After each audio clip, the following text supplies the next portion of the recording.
निर्वाक विनोद में मैं ऐसा विनोद आज फिर आपके सामने हाजिर हूँ।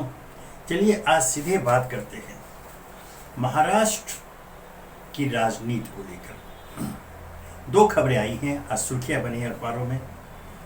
पहली तो खबर है राष्ट्रवादी कांग्रेस शरद पवार से अलग होकर उनके भतीजे अजीत पवार का महाराष्ट्र मंत्रिमंडल में शामिल होना और उप मुख्यमंत्री बनाया जाना।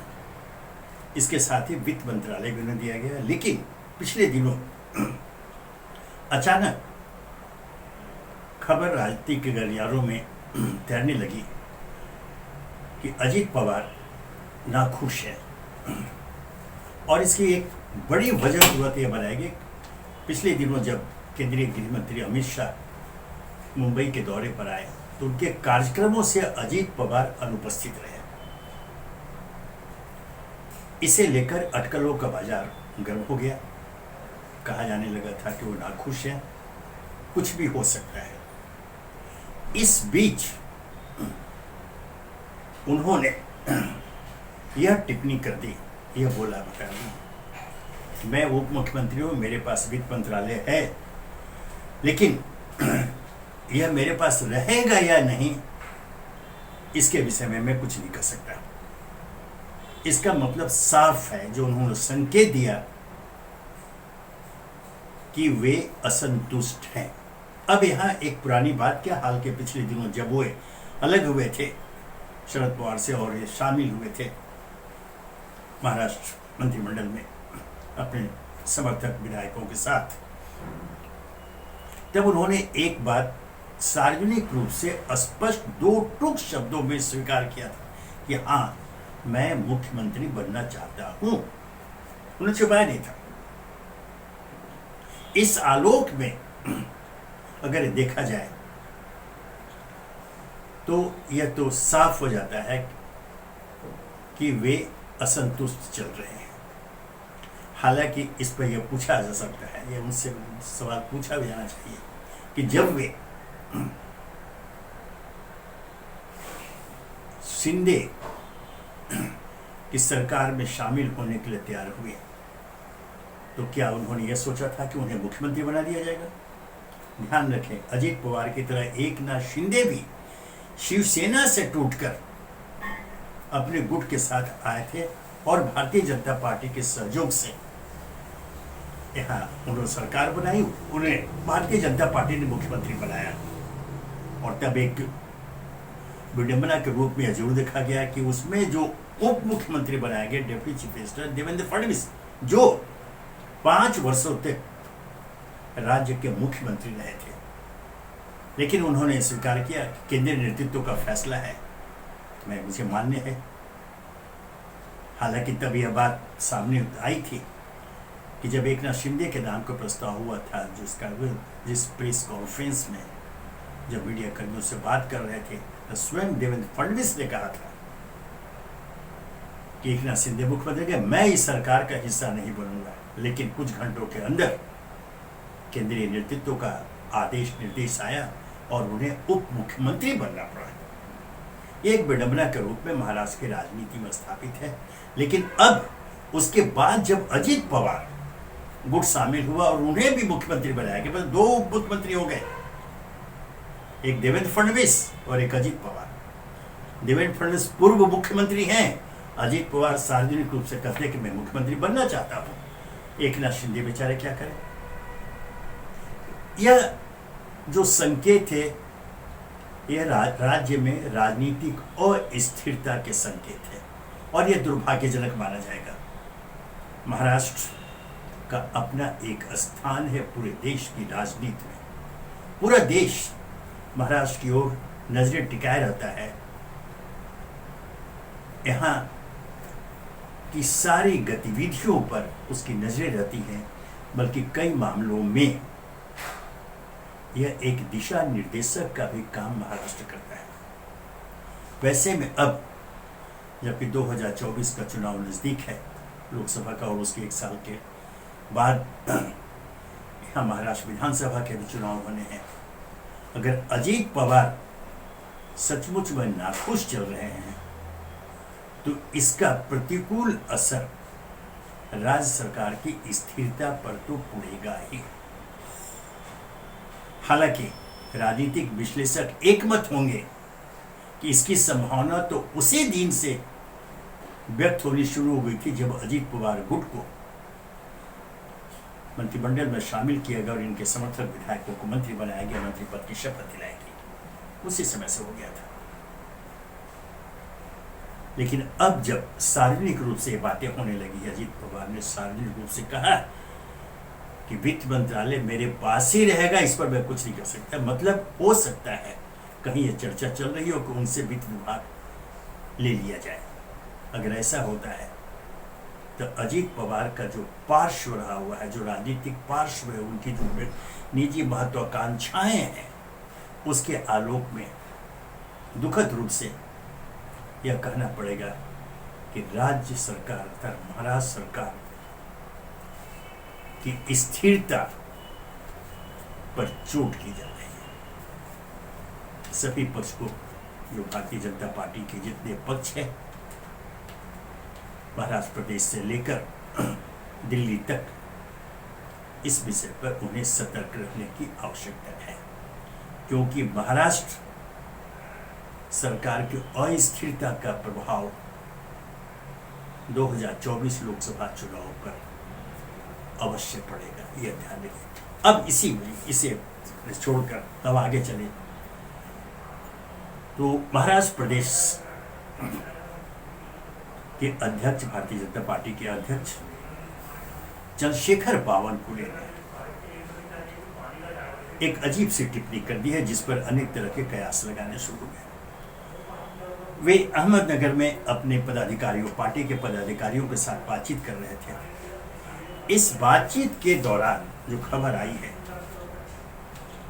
उन्होंने अपने पदाधिकारियों को सुझाव दिया। मैं इसका सुझाव दूंगा, निर्देश नहीं कहूंगा, आदेश नहीं कहूंगा, सुझाव दूंगा। उन्होंने ये कहा कि वर्ष 2024 तक, ध्यान रखिए, उन्होंने पत्रकारों को लेकर एक ऐसी टिप्पणी की है जिस पर चर्चा शुरू हो गई है।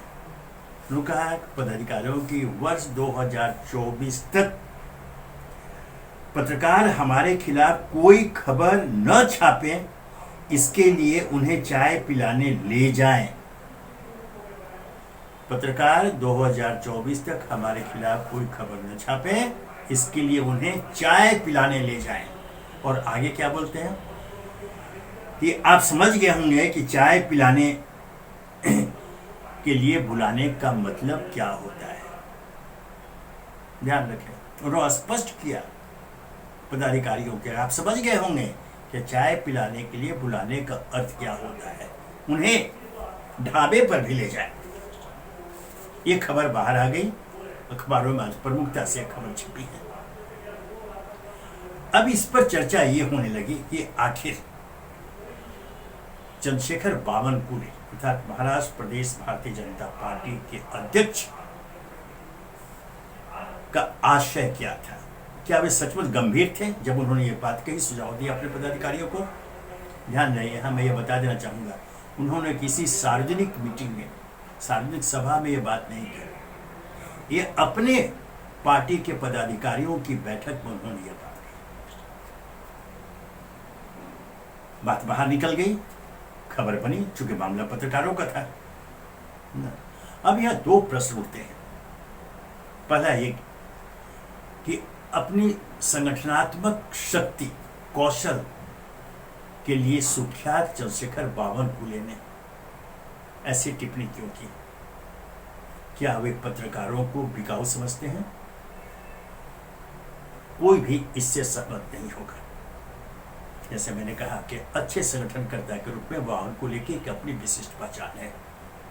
और जो अगला चुनाव होने जा रहा है, महाराष्ट्र का महत्व मैं बता चुका हूं अजीत पवार के संदर्भ में, इससे सभी परिचित हैं। और भारतीय जनता पार्टी की एक पुरानी इच्छा रही कि उनके खुद की बहुमत की सरकार इस प्रदेश में बने, जो आज नहीं बनी।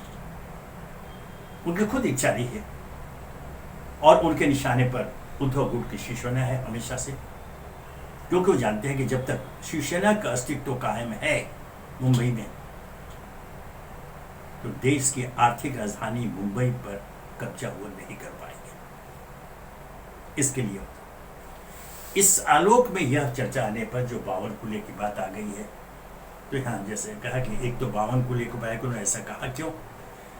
एक पक्ष का यह कहना है, वो तो हंसी मजाक में जो होता है, आम बातें होती, कहते अरे अब चलो उनको चाय पिला दो, अर्थात उनको खुश रखो। एक तो ये हो सकती है कि उन्होंने सामान्य बातचीत में एक हंसी मजाक के रूप में अपने पदाधिकारियों को कहा होगा, अरे उन्हें चाय पिलाते रहो, उन्हें खुश रखो ताकि हमारे खिलाफ न छापे। यह एक सामान्य बात है, इसमें किसी राजनीति के प्रवेश की कोई गुंजाइश नहीं है। लेकिन चूंकि ये मामला बंद कमरे से बाहर आ गया, अखबारों में सुर्खियां बन गई, तो चर्चा तो होगी दोनों, एक तो 52 किले के वक्तव्य पर, दूसरा पत्रकारों की हैसियत पर। क्योंकि अब सवाल ये भी उठ रहा है कि क्या 52 कुले ने पत्रकारों को उनकी औकात बता दी, एक कप चाय की और ढाबे पर खाने की? यह पक्ष एक ऐसा भी वर्ग है जो इस पहलू पर चर्चा कर रहा है। हालांकि जो बड़ा वर्ग है इस सुझाव पर, इस संभावना पर अपनी स्वीकृति देने से बच रहा है। वो कह रहा है ऐसे संभावना है। यहां फिर 52 कुले के निजी संगठनात्मक क्षमता की बात उठती है, आती है। जिस प्रकार से उन्होंने, जब वो मंत्री थे और यहाँ जिस प्रकार से काम किया है, और प्रदेश अध्यक्ष के रूप में भारतीय जनता पार्टी का जिस प्रकार वो नेतृत्व कर रहे हैं, उससे यह आशा बंधी है कि जो भारतीय जनता पार्टी की जो महत्वाकांक्षा है महाराष्ट्र पर अपना वर्चस्व स्थापित करने का, खुद के बलबूते पर, खुद के बहुमत से यहाँ प्रदेश में सरकार बनाने का, और आने वाले 2024 के चुनाव में यहाँ की लगभग 4 दर्जन सीटों पर कब्जा करने का, उस दिशा में जब बढ़ने की बात होती है तो फिर अनायास ऐसी बातें क्यों? तो क्या यह जानबूझकर कुछ विघ्न संतोषी पत्रकारों द्वारा प्रचारित किया गया मामला है? क्योंकि मैंने कहा उन्होंने ऐसी बातें कही, ठीक है, लेकिन बंद कमरे में अपने पदाधिकारियों से बातचीत के दौरान जो एक सामान्य बात हो सकती है, अब यह होना तो ये चाहिए था कि इस खबर को छापने के पहले 52 कुले से स्पष्टीकरण मांगते, वो भी छापना चाहिए था। यहाँ पत्रकारीय धर्म की अगर बात आती है, पत्रकारीय कर्तव्य की बात आती है, तो इस खबर को प्रकाशित करने के पहले 52 कुले के पक्ष की जानकारी भी देनी चाहिए थी कि क्या उन्होंने ऐसा कहा, और यह कहा तो उनका आशय क्या था। लेकिन इसे एक बड़ी खबर के रूप में प्रस्तुत कर दिया गया। यहाँ पर पत्रकारीय कर्तव्य, पत्रकारीय धर्म को भी कटघरे में खड़ा होना पड़ा है। आप किसी एक महत्वपूर्ण पदाधिकारी, एक जिम्मेदार पदाधिकारी, पार्टी के राष्ट्रीय एक पार्टी के पदाधिकारी के खिलाफ जब ऐसी बातें जब खबर बनाकर प्रमुखता से छापते हैं, तो पहला धर्म बनता है पत्रकारिता का कि आप संबंधित पक्ष की बात को भी पाठकों को जानकारी दें।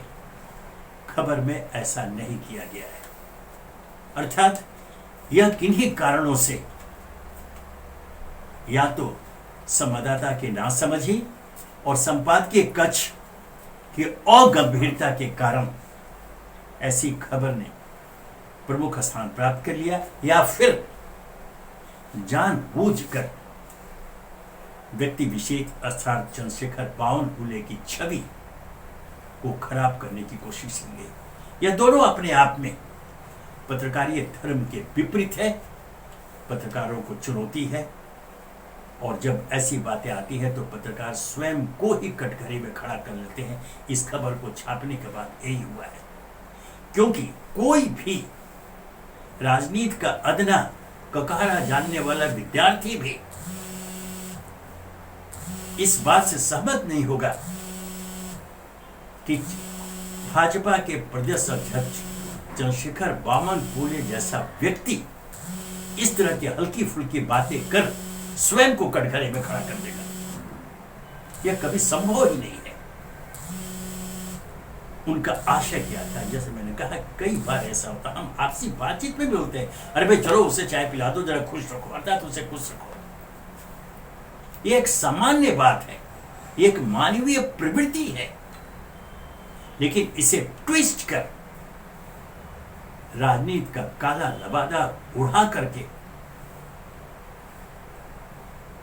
पेश करना और उनकी छवि को खराब करना, यह किसी भी दृष्टि से पत्रकारीय धर्म का निर्वाह नहीं है, यह पत्रकारीय धर्म के साथ बलात्कार है। इस बात को हमेशा ध्यान में रखना पड़ेगा। यह तो अच्छा है कि इस प्रकार की जब खबरें आ जाती हैं तो फिर से पत्र और पत्रकार जब आपस में चर्चा करते हैं तो इस पहलू पर भी चर्चा होती है। इस खबर के छपने के बाद मेरी कुछ पत्रकार मित्रों से बातचीत हुई, मैंने उनका पूछा, उनके विचार पूछे, उनकी प्रतिक्रिया पूछी। मैं यहाँ बता दूं, लगभग सभी ने यह विचार व्यक्त किया कि इस खबर में कोई दम नहीं, यह खबर नहीं है। यह एक बंद कमरे में अपने पदाधिकारियों से बातचीत के दौरान कही गई बातें हैं। किस मूड में कहा, कैसे कहा, इसकी जानकारी भी देनी चाहिए थी। और यह तभी संभव था जब चंद्रशेखर बावनकुले से भी पूछा जाता, उनका पक्ष लिया जाता तो वह स्पष्ट कर देते, लेकिन ऐसा नहीं किया गया। खबर को चटपटा सनसनीखेज बनाने के लिए और तो और जो शीर्षक जब लगाया गया, पत्रकारों को चाय पिलाते रहे, चाय को विद इन कोड किया गया, अर्थात यह बताने की कोशिश की गई कि पत्रकारों को रिश्वत देते रहे, यह बताने की कोशिश की गई है। यह जो है दुर्भाग्यजनक है। पत्रकारिता के नाम पर एक कलंक के रूप में यह आएगा कि आखिर हम जा कहाँ रहे हैं, स्वयं को किस दिशा में ले जा रहे हैं। जब कभी प्रधानमंत्री ने, मुझे याद है 2014 के चुनाव के पूर्व या फिर उसके बाद, मैं दिल्ली में था, ठीक से मुझे ध्यान है, लेकिन वो शब्द याद है जब प्रधानमंत्री नरेंद्र मोदी, हाँ जब वो प्रधानमंत्री बन गए थे उसको कुछ दिनों के बाद एक जगह संदर्भ कहा था पत्रकारों के, ये बाजारू मीडिया, उनके मुंह से निकल गया था। तब काफी आक्रोश व्यक्त हुआ था। तब मेरे जैसे व्यक्ति ने पूछा था कि आखिर उन्होंने मीडिया कर्मियों को बाजारू कहा क्यों। लेकिन उसके कुछ न कुछ तो कारण होते हैं, जैसा कि यह हुआ। और प्रधानमंत्री को उस उक्ति के बाद उनके मंत्रिमंडल के एक सदस्य वीके सिंह, मुझे आज भी याद है, उन्होंने पत्रकारों और मीडिया की तुलना वेश्या से करती थी। लेकिन तब भी मैं आपको बता दूं, यहाँ ध्यान दिला दूं, चूंकि दोहराना होगा, कई अवसर पर मैं ये विचार प्रकट कर चुका हूँ कि जब प्रधानमंत्री ने वो कहा था और वीके सिंह के मंत्री ने वेश्या की बात कही थी, तब किसी भी पत्रकारीय संस्थान की ओर से इसका विरोध नहीं हुआ था, इसका प्रतिकार नहीं किया गया था, अर्थात उन लोगों ने मान लिया था। मौन को स्वीकृति माना जाता है। और आज जब चंद्रशेखर बावनकुले के संदर्भ में उनके कुछ शब्दों को, बंद कमरे में व्यक्त कुछ शब्दों को सार्वजनिक किया गया, अखबारों में उसका प्रमुखता से प्रकाशित किया गया, तो उनके पक्ष को नहीं दिया जाना यह स्पष्ट करता है कि इसके पीछे कहीं न कहीं कोई ऐसी भावना काम कर रही थी जिसके अंतर्गत चंद्रशेखर बावनकुले की निजी अच्छी छवि को विकृत करने की कोशिश है। ऐसा नहीं करना चाहिए, अन्यथा फिर दोहरा दूं, जो प्रधानमंत्री ने कहा था बाजारू मीडिया और जो वीके सिंह ने कहा था वेश्या,